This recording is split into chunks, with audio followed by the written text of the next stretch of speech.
Bienvenidas sean todas las familias, amigos, invitados que pueden estarnos acompañando hoy. De verdad nos sentimos muy privilegiados que compartan su domingo juntos a nosotros y meditar en la palabra que nos produce fe para enfrentar los desafíos que tenemos en este tiempo. El título del mensaje de hoy se llama Si Dios lo dijo, Él lo hará. Si Dios lo dijo, Él lo hará. Y esta semana estaba pensando en cuántas cosas en mi vida hace años aparentemente no tenían sentido de ser, pero que a la luz de los sucesos que después me ocurrieron, me di cuenta que esas experiencias sin aparente utilidad en ese momento, después llegaron a ser realmente algo con mucho sentido. Y yo no sé si a ti como a mí te sucedió que en la escuela, cuando el profesor te enseñaba cosas, por ejemplo, de matemáticas, ¿alguna vez te llegaste a preguntar, ¿y esto como para qué me servirá en la vida? ¿Qué utilidad puede tener, por ejemplo, que yo sepa cuál es la raíz cuadrada de un número o cuál es la fórmula del oxígeno, etcétera?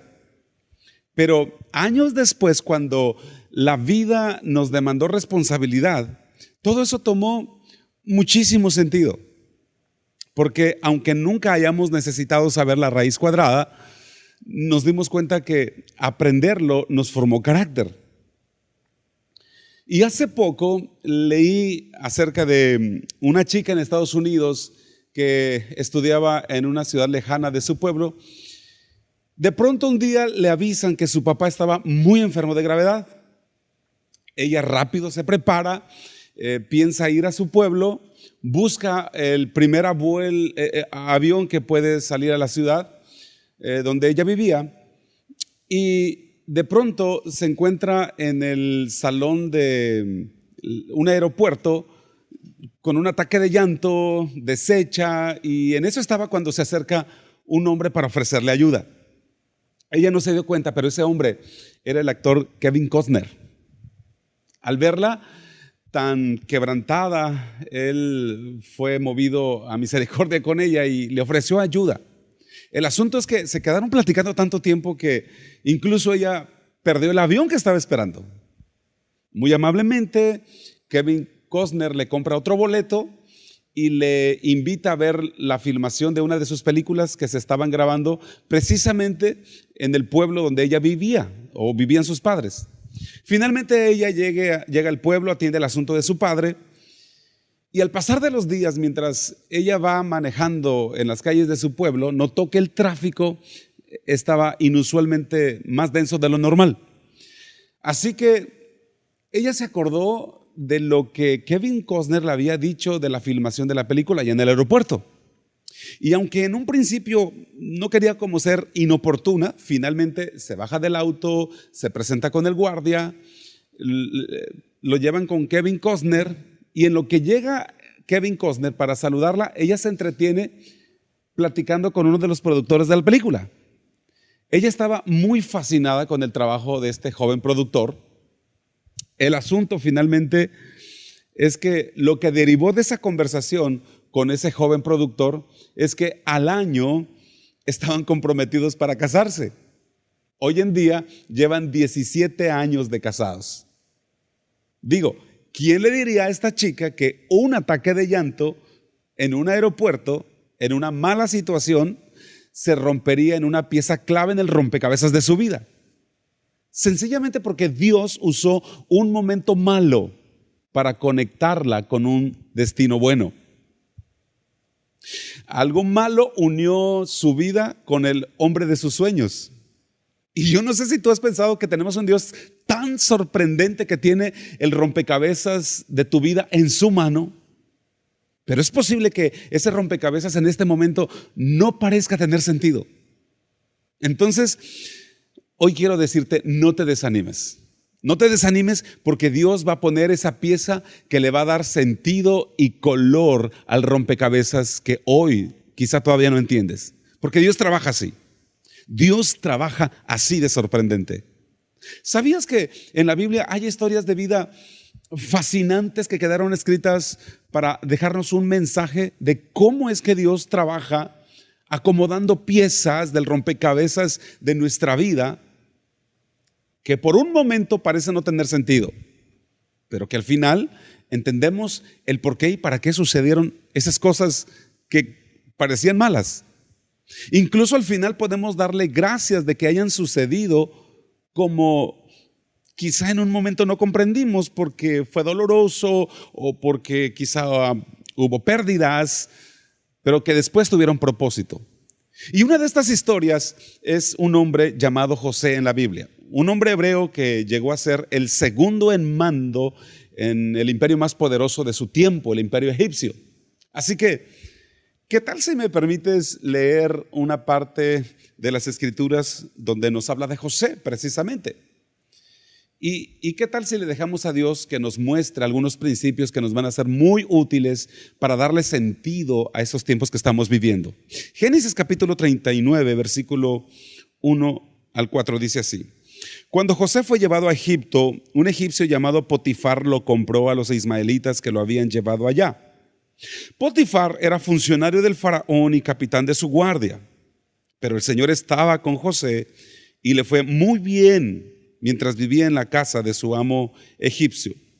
Su amo se dio cuenta de que el Señor estaba con José y que por eso a José le iba bien en todo. Bueno, sin duda que una de las evidencias que tuvo la vida de José de que Dios estaba con él era esto último que dice este pasaje. Dice que la presencia de Dios provocaba que todo le saliera bien. Y te leo el versículo 4 que dice: Esto hizo que José se ganara la simpatía de su amo, que lo nombró su ayudante personal y mayordomo de su casa, y dejó a su cargo todo lo que tenía. ¡Wow!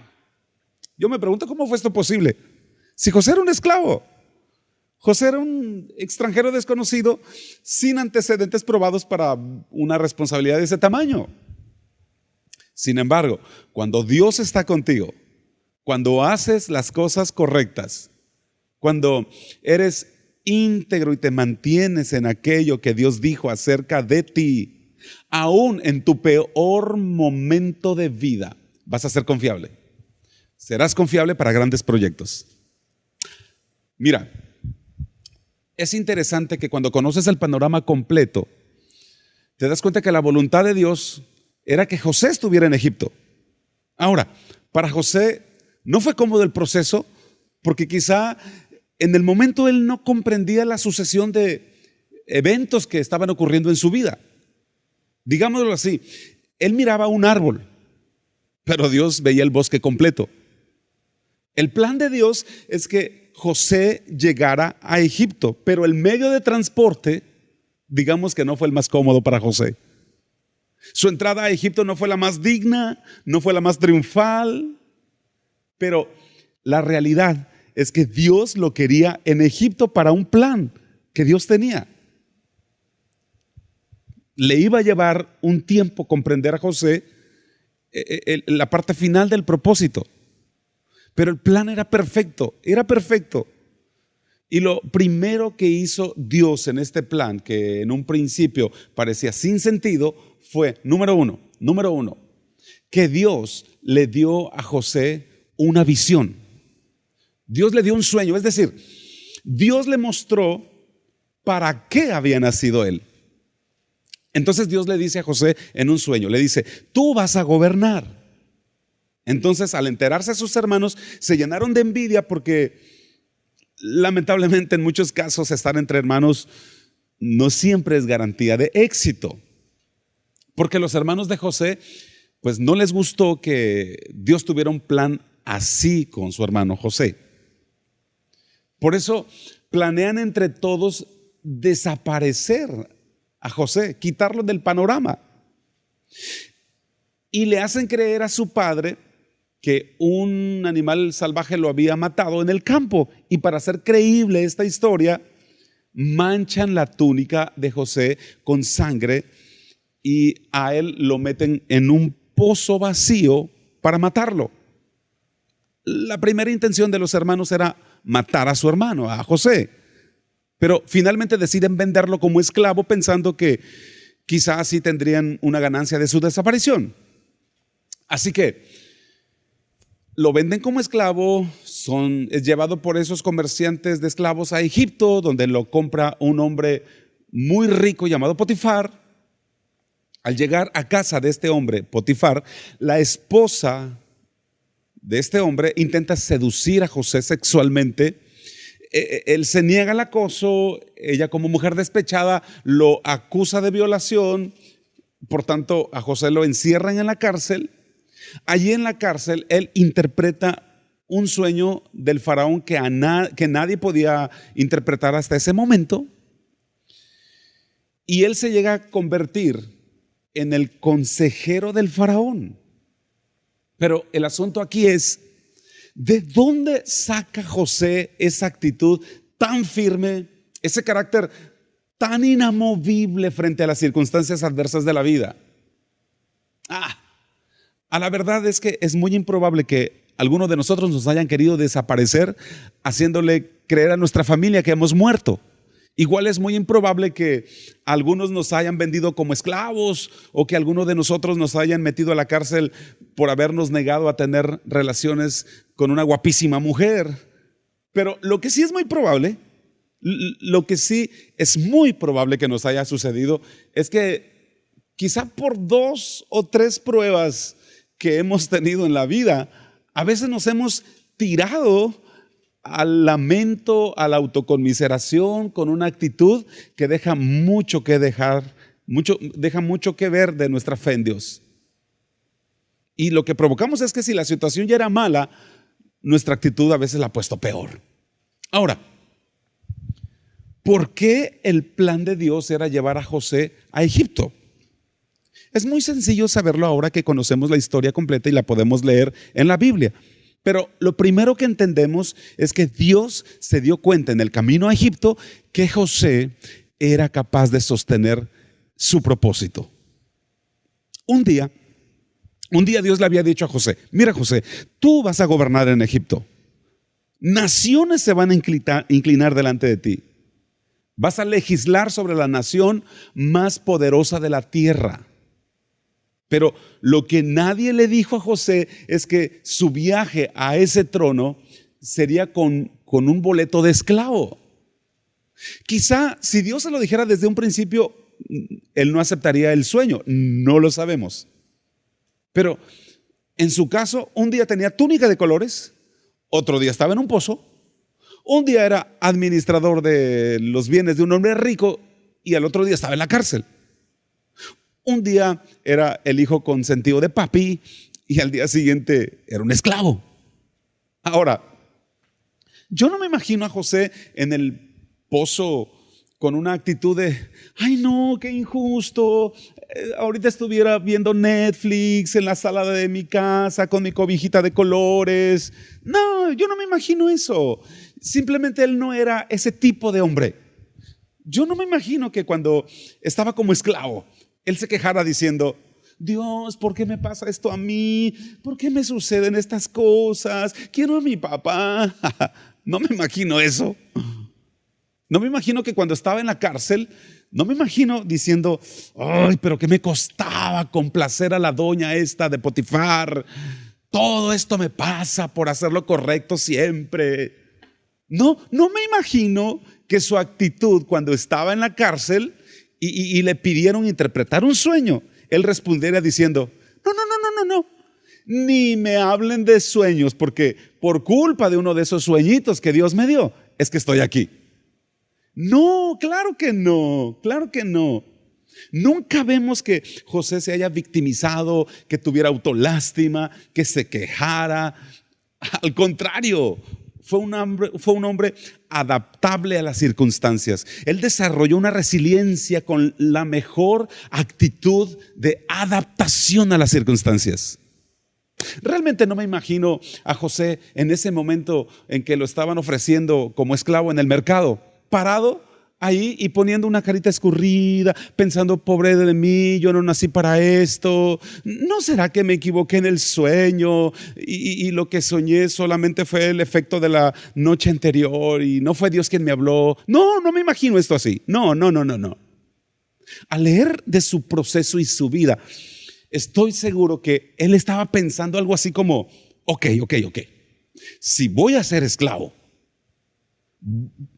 que sea con el mejor amo, con la mejor casa, porque si voy a ser esclavo, seré el esclavo más excelente que hayan conocido.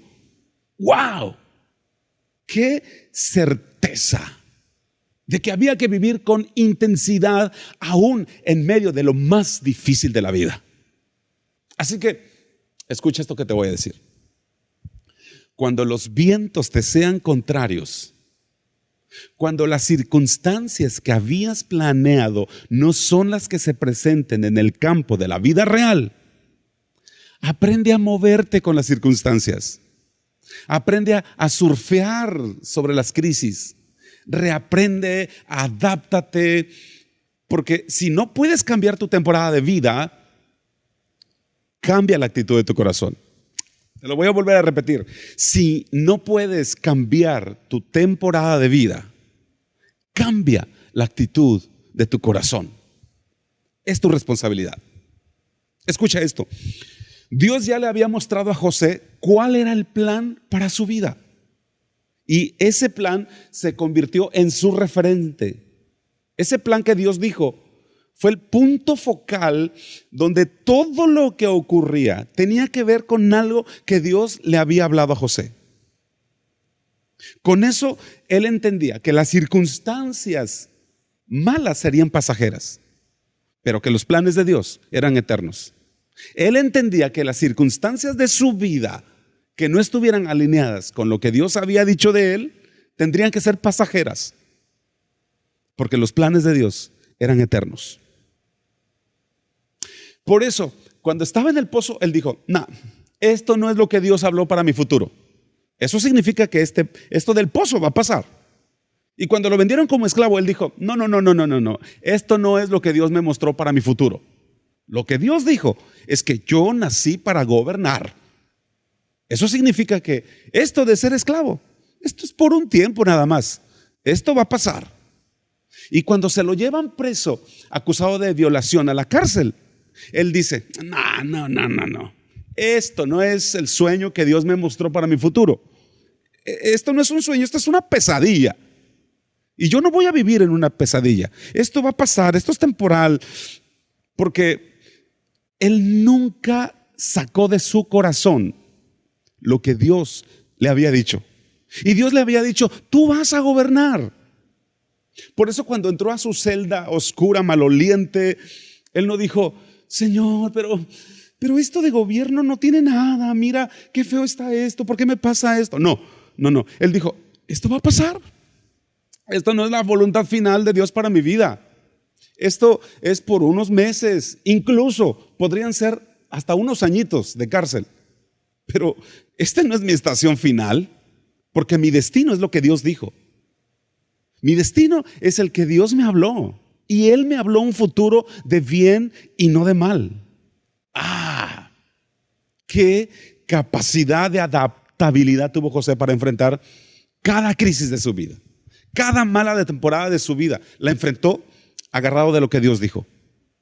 Una fe que creía que si lo que estaba ocurriendo no era lo que Dios había dicho para su destino, entonces eso que estaba ocurriendo era algo temporal.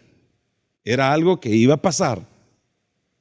Así que lo que hoy tú debes saber que es que por muy malo sea lo que hoy estás viviendo, si no es lo que Dios dijo para tu destino, si no es lo que Dios dijo para tu propósito, eso que hoy te ocurre es temporal y vas a superarlo. Así que alégrate, porque lo único que está haciendo eso en ti es probar que efectivamente Dios no se equivocó contigo. No se equivocó al elegirte a ti con el sueño que te dio. Por lo tanto, puedo creer que Dios te va a sacar, vas a salir de esta con más fe, con más fuerza. Vas a salir de esta con más carácter hacia el cumplimiento de aquello que Dios te dijo. En el nombre de Jesús, así va a ser, así va a ser. Entonces, si estás pasando un mal tiempo en tu economía, yo te pregunto, ¿eso fue lo que Dios puso en tus sueños para tu futuro? Si no es lo que Dios ha dicho para tu vida, eso es temporal.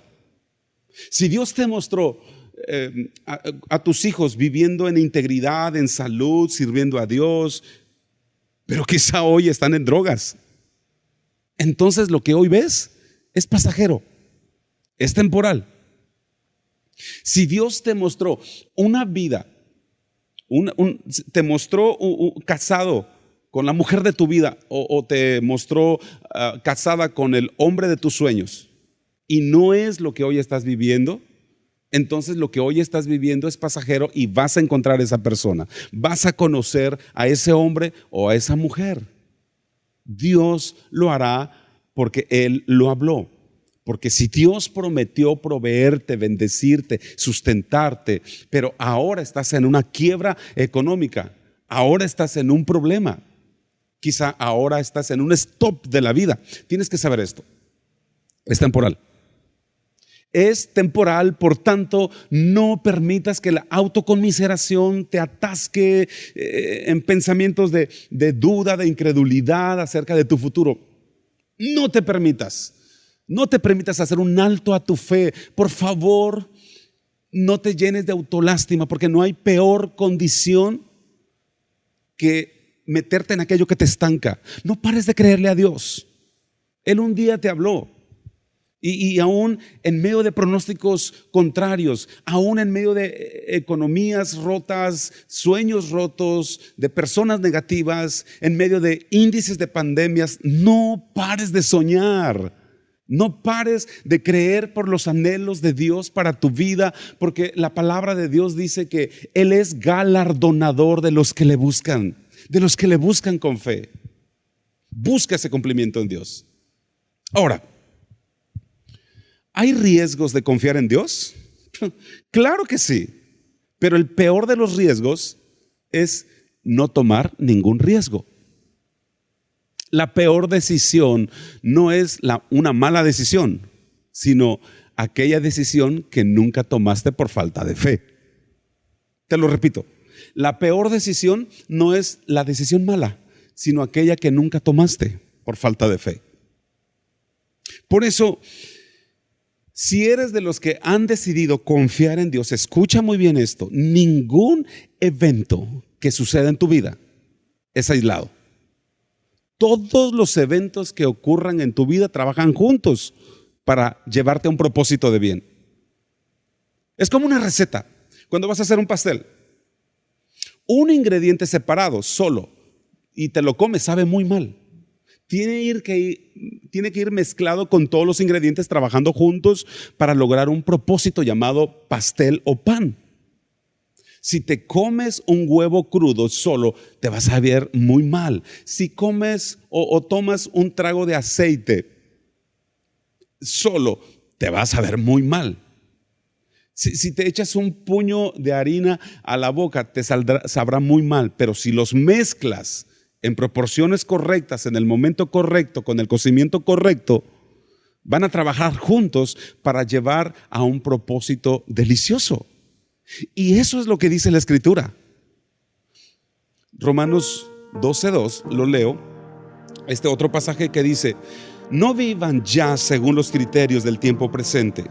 Al contrario, cambien su manera de pensar para que así cambie su manera de vivir y lleguen a comprobar la voluntad de Dios, que es buena, agradable y perfecta. La palabra de Dios, en tu entendimiento, te da la capacidad para comprobar que si lo que está pasando en tu vida hoy es la voluntad de Dios o no. Así que no permitas que sean las casualidades que te bendigan. No vivas de casualidades. ¿Qué tal si mejor compruebas la buena y agradable y perfecta voluntad de Dios? Por eso te digo esto: no des por final y permanente aquello que para la voluntad de Dios es solo una situación pasajera. No des por final y permanente aquello que para la voluntad de Dios es una situación pasajera. Porque cuando José veía una situación que no se alineaba a lo que Dios había hablado para su futuro, él decía: esto debe ser temporal, porque esto no es lo que Dios me mostró para mi futuro. Él me mostró algo mejor. Por eso hoy quiero inspirarte, animarte, quiero exhortarte a que no te canses hasta obtener lo que Dios te mostró en el sueño, porque vas rumbo a tu destino. Y aunque tengas un stop momentáneo, esto no es para siempre. Vas a salir, vas a aprender, te vas a adaptar, vas a conquistar, y Dios te va a bendecir con lo mejor de su mano. Nunca pienses que a Dios, ese Dios al que le confiaste tu vida y tu fe, lo toma por sorpresa una pandemia o una crisis. Escucha, a Dios no lo sorprenden las crisis, pero lo que sí le puede sorprender a Dios es tu actitud frente a las crisis. Tanto si es buena, lo puede sorprender para bien, como si es mala, para mal. Porque si Él permitió que tú vivieras algo como lo que hoy estás viviendo, es que creyó que tu fe lo soportaría. Por eso te digo este pensamiento de que lo que sí puede sorprender a Dios es que no seas tú la persona que Él creyó que eras en medio de esta pandemia. Él sabe cómo bendecirte en medio de lo que parece malo. Y si tu actitud es de guardar tu fe, tu integridad y tu confianza en Él, al final, aún lo que parece o parecía más malo en todo esto, tú verás cómo Dios lo usa para tu bien. En su camino a Egipto, José perdió el privilegio de ser el hijo preferido, el amor de sus hermanos, perdió la comodidad de su casa, perdió la honorabilidad de su buen nombre porque lo acusaron de violador, perdió su libertad, le quitaron sus privilegios, su seguridad, su honorabilidad, le quitaron sus derechos más básicos. Pero algo que nunca pudieron quitarle fue su fe en aquello que Dios había dicho acerca de él y su futuro. Por eso, cuando después de esta pandemia voltees a ver atrás y mires lo que pudiste haber perdido, porque quizá esta pandemia te ha hecho perder clientes, trabajo, libertad, salud, empleo, no sé.